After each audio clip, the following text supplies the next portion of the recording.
beloved Boss Mike Cervera.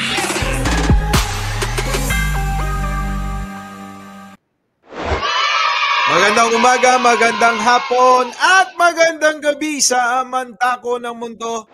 Talaga naman si Digong no? Kung yung mga yung mga binibitawan ngayong mga salita, mga boss, eto na, no? Eto na yung epekto. Yung mga tao ngayon, talagang nagagalit. Kahit nga ordinaryong tao, talagang nagagalit sa mga pahayag ni Digong na gustong ihiwalay ang Mindanao sa Pilipinas. Kaya ngayon, alam nyo mga kababayan, sabi nga sa mga comment section, pinagtatawanan na lang ngayon, Boss Gerardo Ramirez, si Digong. No? Nakakatawa naman talaga na eh. Kung ano-ano na lang pinagsasabi ng lolo nyo. Oh, sige na, panoorin na nga natin sabay-sabay. Hindi ko pa to napapanood, pero gusto ko sabay-sabay nating panoorin. Gusto mo rin talaga, pati si Lisa, pati kayo ni Romualdez. Kayong tatlo, pamilya. What is the purpose of this People's Initiative to amend the Constitution? Alam mo, ang totoo lang, ito yung sinasabi niya kasi na purpose para amyenda ng Constitution. Hindi ba't yan isa yan sa kanyang plataforma nung panahon na tumatakbo itong matanda na to. Pero ngayon, dahil nga kinapos sa kanyang termino o panahon para maamyenda ng Constitution, ngayon at ginagawa tinutuloy ng bagong administrasyon ni Pangulong Bongbong Marcos, itong kagustuhan nga na maamyendahan yung iba nating kasing mga batas dyan, mga kababayan, hindi na talaga nagagamit o di kaya, talagang butas. Diba? Talagang butas. Kaya lang, diba? Kaya lang nga, ang nagiging problema ngayon, ginagawang dahilan ni dating Pangulong Duterte, yung yung alibay na bakit kailangan niyang palitan ang Constitution? Diba? Ikaw nga ang yung mga tao gustong talagang palitan yan dahil nga maraming ang butas. Diba? Alam nyo, itong si dating Presidente Duterte, kung ito lang nagtahi-tahimik na lang, no, nagkuya-kuya-kuy na lang doon sa kanyang balkonahe at naghintay na lang ng mga apong dadalaw sa kanya, tingin ko mga kababayan, walang mangyayaring ganitong kaguluhan. Sa bagay, normal naman sa isang bansa na may mga opposition. gusto lang rin ninyo mapahaba yung panahon ninyo sa Malacanang. And just what I said yesterday, itong mahirap sa politikon mga Pilipino, once they are elected, karamihan, except for a few, siguro wala, ang isipin, pag nakaupo na, kung papaano gagawin na para sila tumagal sa pwesto. Kasama ka doon. Diba? Kasama yung lolo nyo, Pinay from DC. Ang sinasabi niya, kapag nakaupo na raw, isipin na kung paanong mapahaba, mapanatili sa pwesto.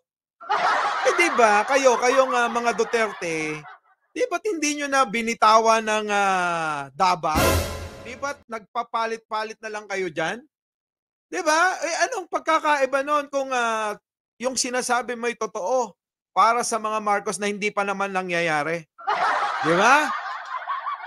Your father and ikaw, walang... Hindi talaga nagkaiba.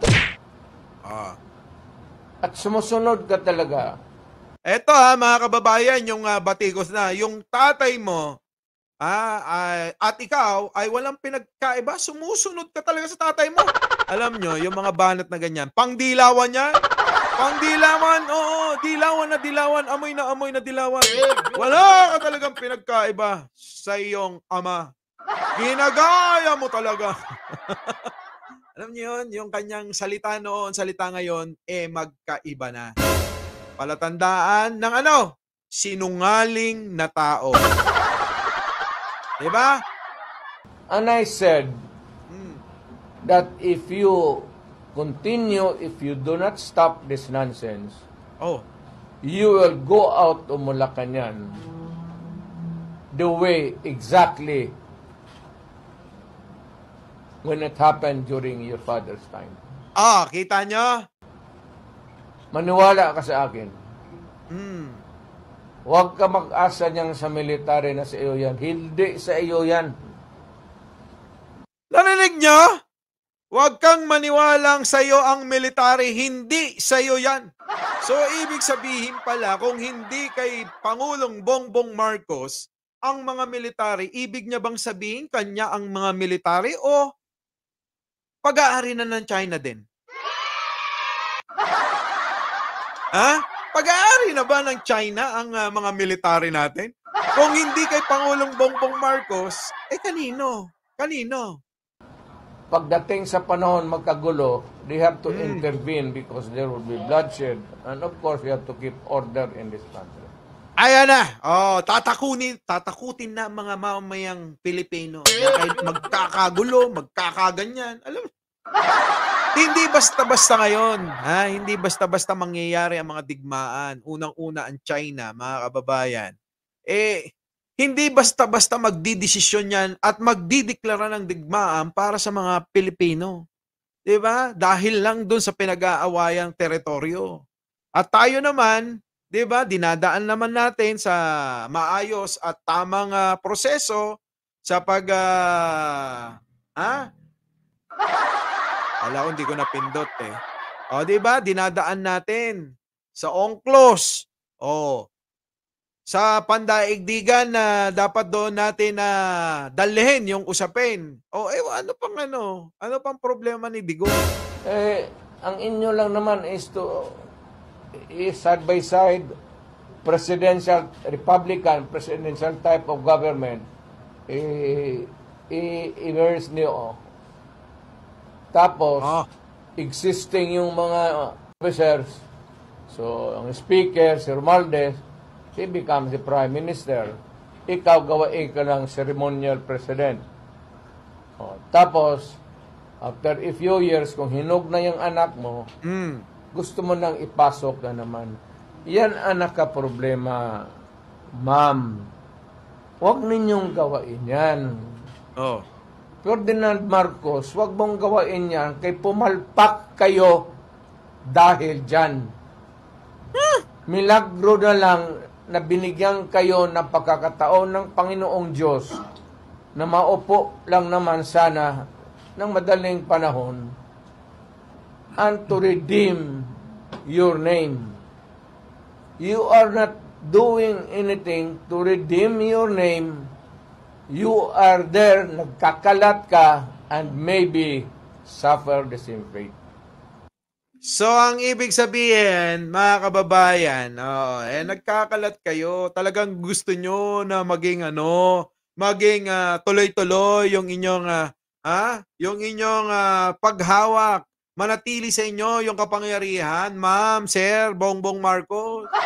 Yun yung sinasabi niya Pero, sa mga hindi nakakakita kung ano magiging epekto kung sakali na kahit malabong mangyari, kung sakali na mapababa sa pwesto si Bongbong Marcos, ang papalit, Duterte. Diba? Ay, nako, si Digong naman. Halata na sa mga plano at mga patutsada. Hindi pa nangyayari yung mga bagay-bagay na sinasabi niya, pinangungunahan niya na kung ano yung mangyayari.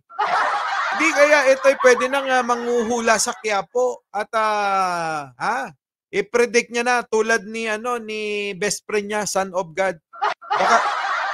Oo nga, bakit hindi mo ipa-stop? Sabihin ni Kibuloy, PBBM, stop!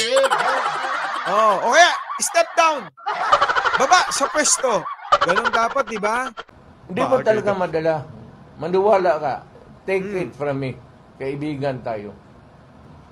Ano kaibigan? Kaibigan ba yung ganyang klase na, naku, alam mo mababalik ka dito kay Digong, 'no?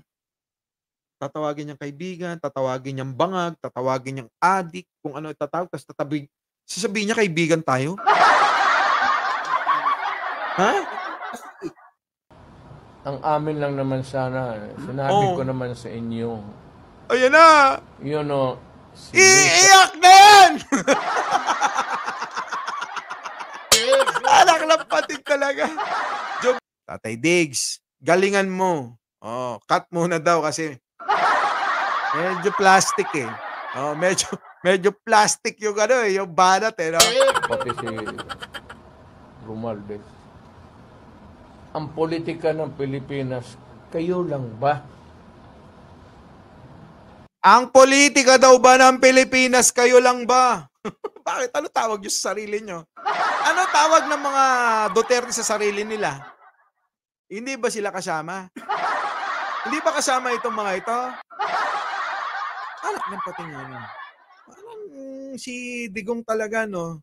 Alam mo yung, ganito kasi yan eh, style yan sa politika, no? Kung ano yung gawain mo para hindi maipukol sa'yo, bato mo na agad sa kalaban mo. Ganon. Ganon yung estilo eh, no? Oo. Did you consult the people? Nag-conduct ba kayo ng public hearing itong mga congressional district?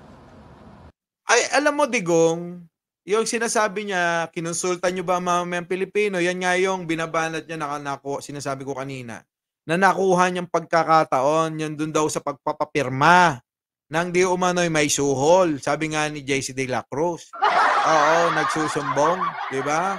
Oo, ngayon, mga kababayan, nakita niya yan. Sinagot na ng Pangulong Bongbong Marcos. Oh, di ba? Hayaan na daw ang Senado na mamuno, mga siwa. Ano pang gusto mo?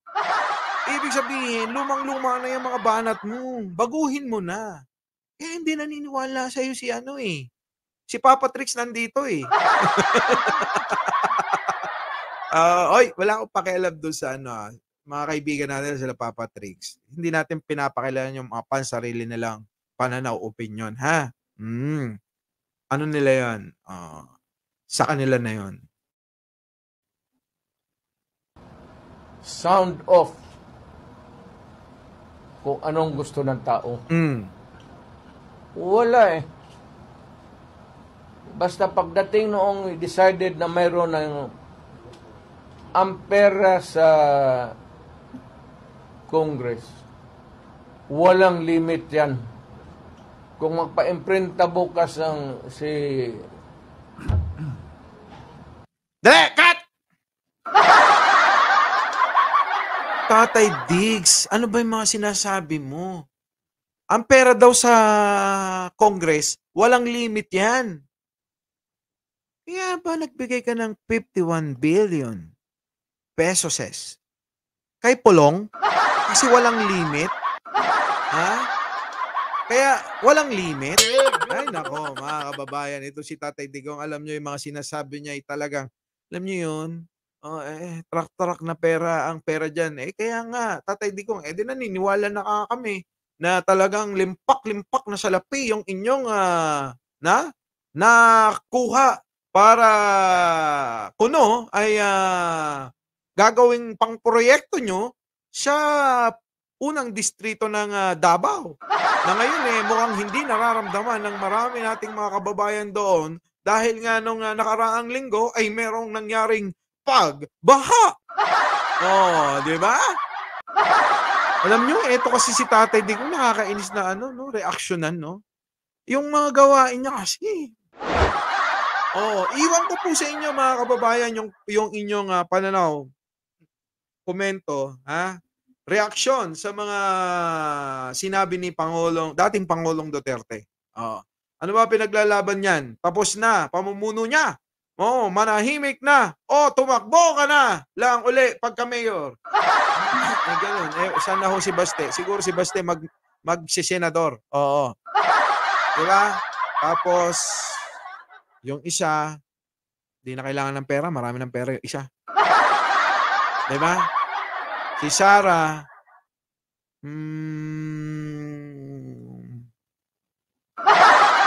siguro